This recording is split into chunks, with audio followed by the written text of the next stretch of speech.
All right, let's get straight into it now. Words matter with our wonderful Wordsmith broadcaster, Kel Richards, who joins me now from Sydney. Kel, most Australians, I have to say almost all Australians, have a lot of goodwill towards Aboriginal people, even so far as they want to get the nomenclature right? They don't want to offend anyone inadvertently. Language regarding Aboriginal people or Indigenous Australians or now these First Nations, it's changed a lot. I mean, even in my lifetime, we used a term Aboriginals, and I don't even think we use that anymore. Perhaps we're not allowed to use it. Take us through some of this language. Okay, look, I will open up this can of worms and I'll pull out a few worms, but I can't promise to get to the bottom of the can because it's fairly complicated.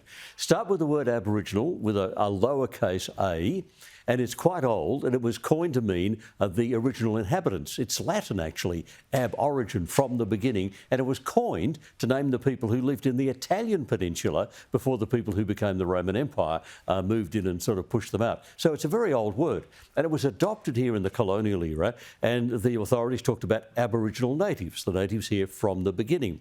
And then they dropped the word natives and they capitalised the word, and it was just Aboriginal, and that was just used in Australia to mean the natives of this country.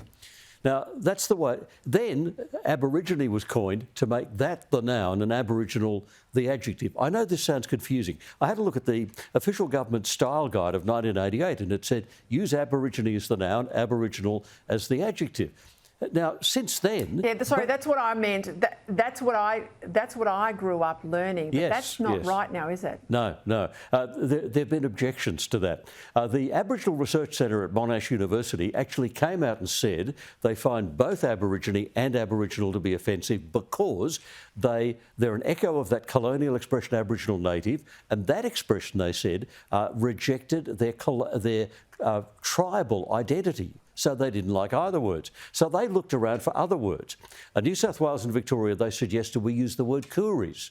And that works for a bit, but it's a geographical problem because there are so many Aboriginal languages in Australia. In Queensland, they have to be Murris. In Western Australia, Nyunga. So that didn't work. Then some people have actually taken the word black, which was a very negative word many years ago, and they've adopted and said, now we think it's a good word and we want to use it. Noel Pearson does. Noel Pearson talks about blackfellas, and he would call himself a blackfella. So for them, it is now a positive term if used by them. But I'm not even sure, Peter, that it would be okay for us to use it. I think it's just okay for them to use it. So it is becoming a linguistically confused area because we're not getting clear guidance on what is acceptable to the people we don't want to offend, as you said. And even in the term Indigenous, I mean, we have Indigenous animals, we have Indigenous plants.